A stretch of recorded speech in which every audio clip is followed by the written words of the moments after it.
आपल्या परिसरातील बातम्या पाहण्यासाठी आजच आमच्या डीजी सह्याद्री न्यूज चॅनलला यूट्यूबवर सबस्क्राईब करा आणि बेल आयकॉन प्रेस करा.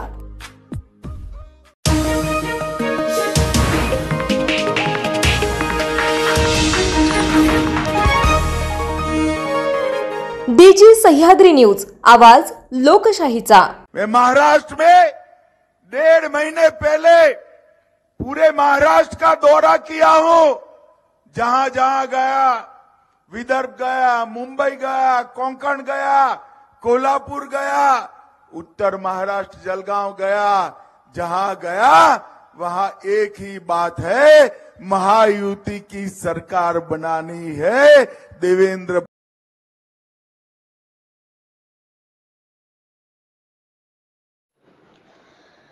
केंद्रीय मंत्री अमित शहा यांनी महाराष्ट्रातील प्रचार सभेत आगामी काळात महायुतीच्या सरकारमध्ये देवेंद्र फडणवीस मुख्यमंत्री असतील असे संकेत दिले.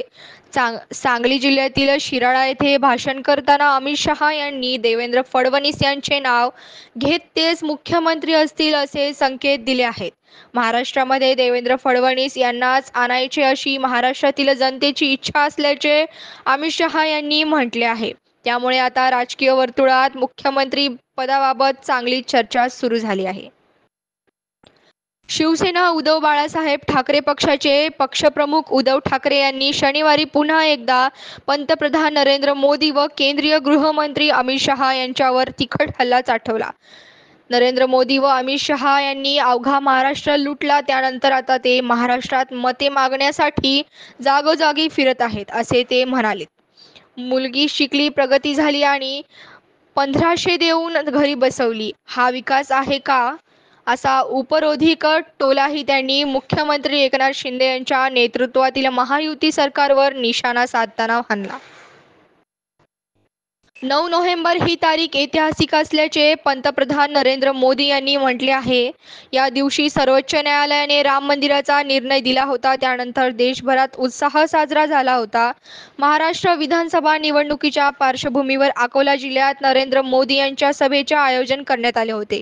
यावेळी त्यांनी महाराष्ट्रातील विकासाचा लोखाजोखा मांडला. जय श्री राम.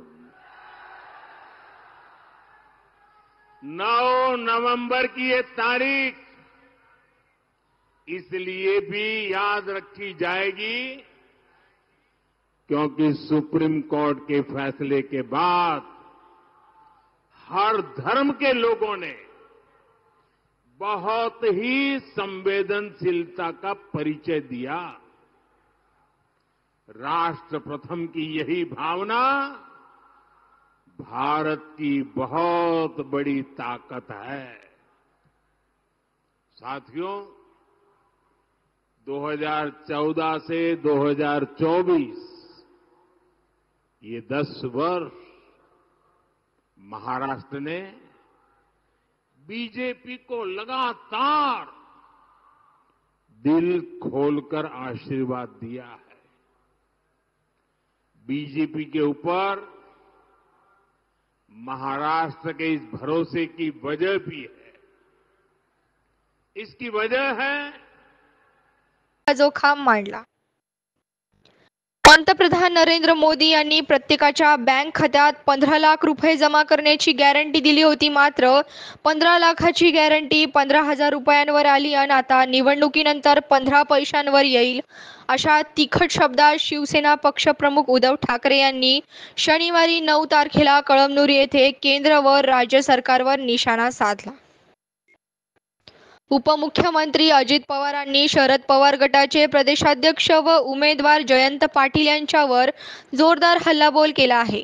पहिल्यांदा लोकांच्या समस्येवर शेतकऱ्यांना पैसा द्या, मग मुख्यमंत्री पदाच्या गप्पा मारा, अशा शब्दात जयंत पाटील यांच्यावर अजित पवारांनी टीका केली आहे. आगामी विधानसभा निवडणुकीच्या पार्श्वभूमीवर सध्या राज्यात प्रचार सभा सुरू झाल्या आहेत. राष्ट्रवादी काँग्रेस शरद पवार गटाचे अध्यक्ष शरद पवार यांनी परळी येथील प्रचार सभेत भाषण केले. यावेळी बोलताना त्यांनी विरोधकांवर जोरदार टीका केली आहे. बीडचा आदर्श उद्ध्वस्त करणाऱ्यांना पराभूत करा, असे आवाहन त्यांनी यावेळी केले आहे. शिवसेना ठाकरे गटाचे माजी खासदार विनायक राऊत यांनी भाजप नेते नारायण राणे यांच्यावर गंभीर आरोप केले आहेत. दिल्लीतील एका प्रतिष्ठित उद्योगपतीने पंतप्रधान कार्यालयाला मेल करून नारायण राणेंची मंत्रिपद मिळालेल्या खात्यांचा बट्ट्याबोळ केला. त्यांच्या पीएने 10% कमिशन देखील घेतले असल्याचा आरोप विनायक राऊत यांनी केला आहे. राजकारण करण्याच्या भाजीसारखे कडू झाले आहे असे म्हणत स्वराज्य पक्षाचे प्रमुख छत्रपती संभाजीराजे यांनी सर्व पक्षांवर जोरदार टीका केली.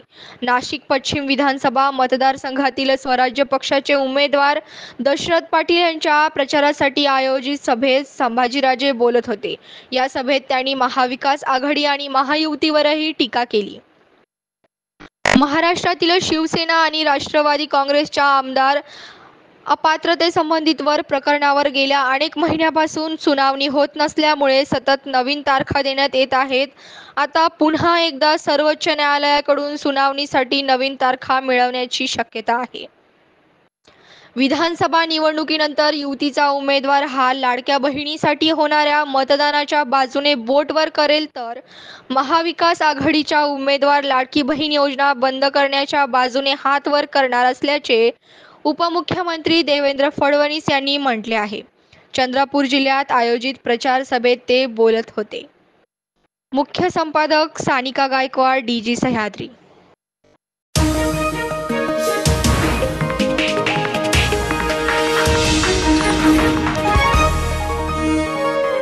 डीजी सह्याद्री न्यूज, आवाज लोकशाहीचा.